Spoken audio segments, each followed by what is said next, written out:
पुरवणी मागण्याच्या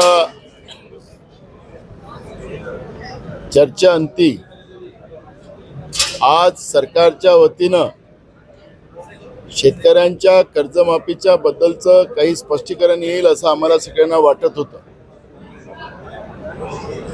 आम्ही विधानसभेत या पुरवणी मागण्यावर शेतकऱ्यांच्या कर्जमाफीबद्दल आणि झालेल्या नुकसानच्या भरपाईबाबत सरकारने भूमिका स्पष्ट करावी, किती मदत त्यांना देणार आहे।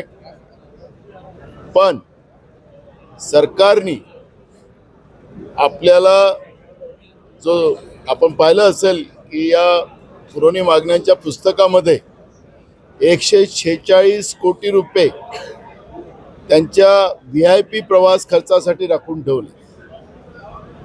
म्हणजे त्यांना विमानानं जायचं असेल, कुठं फिरायचं असेल, दुसऱ्या राज्यात जायचं असेल, शासनाचं विमान हेलिकॉप्टर वापरायचं असेल, त्यांच्या आरामासाठी 146 कोटी रुपये राखून ठेवले।